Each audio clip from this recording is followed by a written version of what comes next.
Welcome to the Burnout to Lit Up podcast. I am your host, Erica Del Pozo, occupational therapist, certified health coach, CEO and founder of Joy Energy Time, Miami girl, and pineapple lover.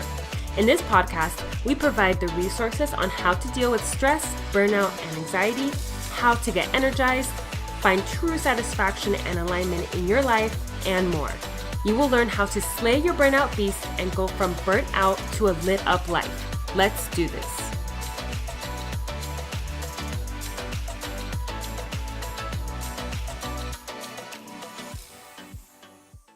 Welcome to episode 8 of the Burnout to Lit Up podcast. Today, I will be diving into what conditions contribute to burnout and how you can prevent it in the workplace. Cue the work party. If you are feeling burnt out or you're seeing it unfold in your office or workplace, or you want to take preventative measures from allowing burnout to even enter your space, then this episode is for you, my friend. My mini fun fact for the day is I love pineapples. That's not a surprise to most people that know me. I mean, my bridal shower was pineapple themed and all. I love pineapple decor. My friends and family know it, so I have a lot of pineapple stuff. But I don't like the taste of them. I don't like eating them. I just like the decor and how they look. Am I a fake pineapple lover? I mean, I will have a pineapple drink, but I can't eat it. I don't know. I'm just so weird. Okay, so on to today's episode. Burnout is a contagious phenomenon. It spreads in the workplace like a wildfire. It is more so a workplace phenomenon than an individual phenomenon. Wow, I said phenomenon a lot, didn't I?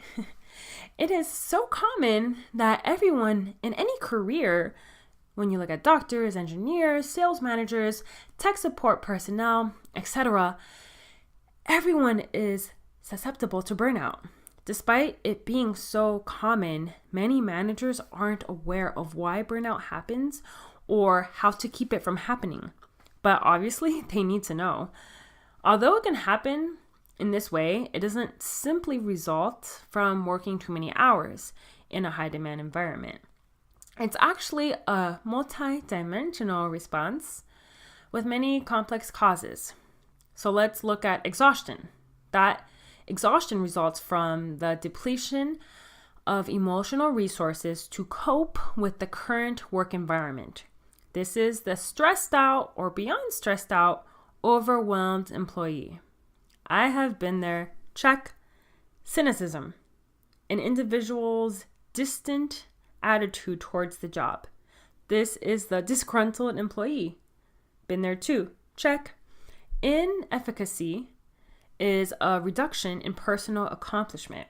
This is the stressed out employee who has developed a cynical attitude and has given up trying. Check. I've been burnt out. So let's go over what causes burnout in the workplace. Job demands. Overwhelming job demands, aka overload. We all know that coworker, or maybe it's ourselves, with stacks of paper on the desk, a to-do list longer than Russia, so much work like evaluations and notes and discharges to write up, and we're just running around with that sheer look of panic. So yes, I have had that. That was totally me at one point. Role conflict. A situation in which a person is expected to play two incompatible roles. For example, a boss will suffer role conflict if forced to fire an employee who's also a close friend. Persons who experience role conflict, they will find themselves pulled in various directions as they try to respond to the many statuses they hold. So I played the role of a therapist, but it was difficult because at this one particular place, I was also playing the role of, I think, like a salesperson, literally spending my free time, not getting paid, being forced to call up old patients, trying to lure them back to therapy, trying to meet random people on the street and bring them to therapy. It was a weird situation. Role ambiguity occurs when people are unclear or uncertain about their expectations within a certain role, typically their role in the workplace or in their job. So role ambiguity arises when the definition of your job is unclear and vague. Lack of appropriate resources, improper training, and or inadequate resources to execute the job effectively. Lack of social support. So get this. Lack of social support from supervisors has more of an effect on burnout than lack of social support from coworkers. So if you are a boss, basically just ignore your employees if you want them to quit. Don't give them social support. Lack of feedback, which is related to all three dimensions of burnout. Little participation in decision making. The less involved employees are in decision making processes, the higher the rates of burnout. I remember just being outright ignored and shut down at one point in an old job, and my opinions did not matter. So burnout was very high there, and I knew everyone else, for the most part, we were all afraid of our employer and we were all burnt out as well, but we did our best not to let it show, but it was felt in the air and the environment. Like I could tell everyone was just burnt out. Personality factors. Low levels of hardiness, which means a sense of control over events and openness to change, are associated with higher burnout scores. This is the coworker who thinks everything is out of their hands. Burnout is higher among people that have an external locus of control, which means attributing events and achievements to external events and other people or to chance. So this is the doctor who credits the success of a patient's recovery to luck. Burnout, people that have burnout, that they cope with stressful events in a very passive defensive way. This is the stressed out employee that has just given up. Now let's look at person and context factors together. So perhaps there is a workload mismatch, overloaded with work or performing the wrong kind of work. An example of this is an engineer who is transferred to the marketing team and feels useless and unhappy, or therapist that loves treating but is converted to a manager or supervisor, so they feel unhappy and overworked. Mismatch in control. Insufficient control over the resources needed to do their work effectively, or insufficient authority to pursue their work in the most effective manner. So this is someone working for a non-for-profit who lacks the funds necessary, perhaps to properly execute their strategy, or the physician assistant that has been ordered by the supervising doctor to write prescriptions, the same ones over and over again for a particular medicine that maybe the physician assistant doesn't agree with. Lack of appropriate awards is associated with burnout. Insufficient financial rewards. Kind of like the most obvious one, not receiving the salary or benefits you feel like you deserve or are qualified for. Lack of social rewards, when hard work is ignored and not appreciated by others. Lack of intrinsic rewards, when you lack pride in doing something important and doing it well. We all know that hardworking, underappreciated employee who quit after receiving news that he will again be denied of a raise due to budget cuts. I used to have a funny inside joke with a friend. In high school, we saw a sign once that said, overwork, overwhelmed, underpaid. And we laughed at it because we were in high school. We didn't know the real world yet. But that is a real issue for many people. Loss of a positive connection with others, feeling ostracized and or not sharing similar values with the group. We all know that employee or coworker that has gone rogue is usually burnt out. What if the values of the group don't align with your own values, Unfairness, unequal workload or pay, cheating, and or evaluations or promotions that are handled inappropriately. This is frustrating, and it can result in a lot of different things in the workplace. And you may notice that the super friendly and favorited employee, but is perhaps very underqualified, is promoted over you, who is much more qualified because they're buddies with the boss. So that can happen.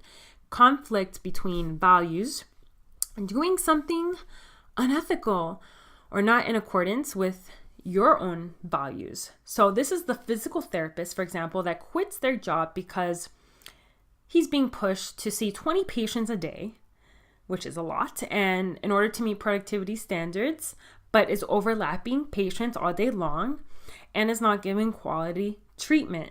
That happens a lot.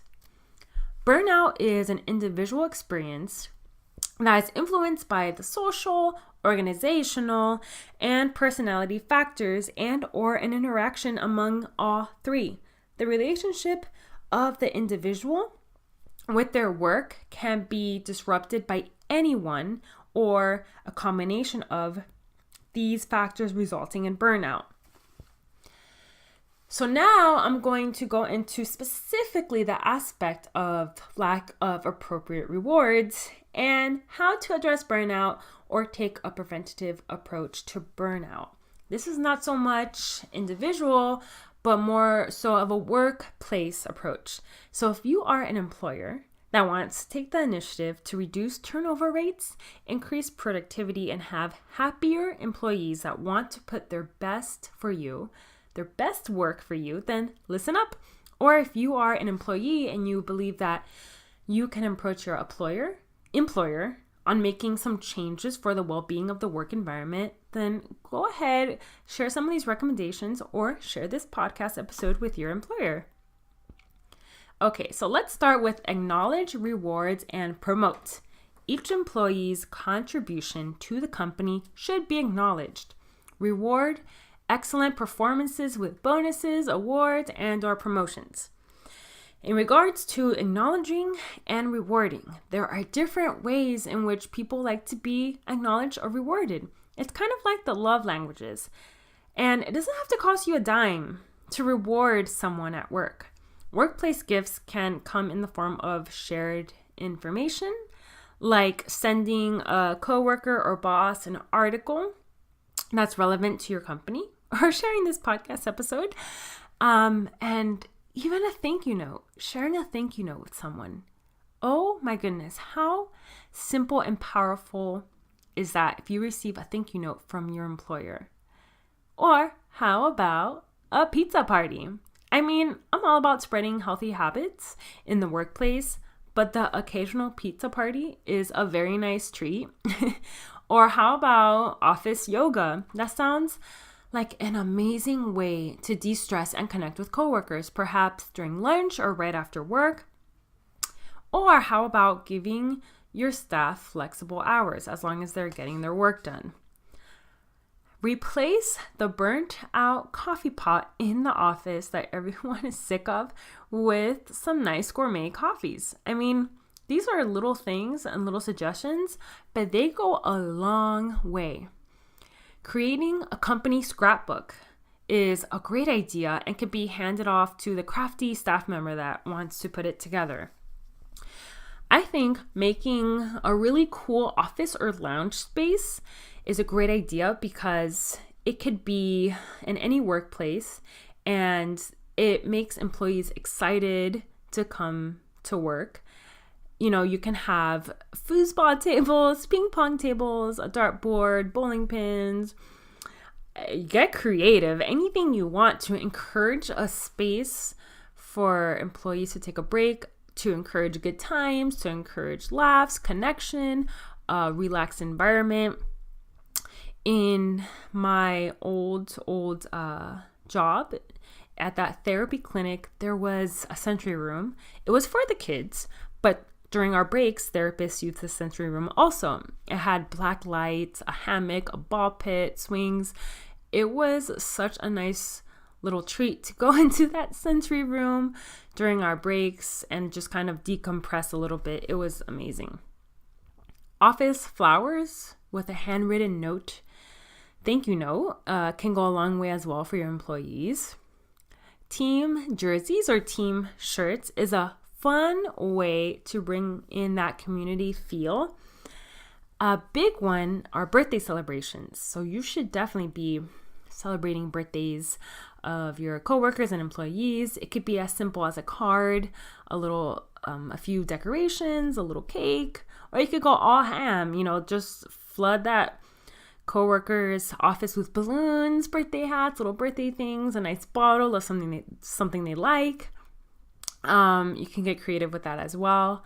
Have a half day a week where employees can work on a personal project or volunteer at an organization of their choice. I really like that one. Promo or swag bags are great gifts from employers. And I have a few of them. I have tote bags and shirts from previous companies I've worked with. I love the practical items like water bottles or chargers or pens. Know your employees and their needs and think about something that they would like, whether it's like Post-it notes or a journal or stethoscopes if you're in a medical setting.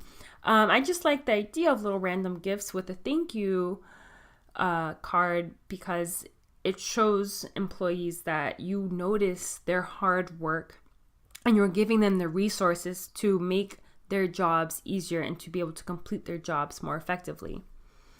For many people, quality FaceTime is the preferred method of communication and feeling noticed. So especially when working with new clients or when starting a new role, setting up face-to-face meetings, verbally saying thank you alongside a thank you card perhaps or an email, that can go a long way. Showing respect to everyone probably is the most important rule there is. I mean, all the hard work and appreciation of an employee can be destroyed in an instant, right? If they're getting yelled at from their supervisor or disrespected or belittled, whether that's in private or public. I mean, I can't even remember there were a few times where I actually did feel appreciated by my previous employer, but I can tell you all the times where he just went off at me, where I was yelled at, belittled, I felt cornered. I just know how important it is to always show respect regardless of your personal feelings, whether you are an employer or an employee. You always want to lead with professionalism and a positive attitude. Acts of service, they don't have to include these grand gestures. I mean, for some people, the epitome of service is just going out of your way to do something nice for someone, like when my husband washes the dishes or brings home ice cream when he knows I've had a bad day. I mean, that's the best for me, when I know that someone is thinking of me and they do something without me asking. At work, it's the same thing. Thoughtful gestures, whatever that can look like in the field you're working in, will be sure to not just help you stand out, but to also make meaningful connections with the people you work with. Burnout is a common phenomenon that no one is immune to, and it is vital to structure your work environment so that everyone is safe, feels happy, motivated, and has the tools and support they need to succeed.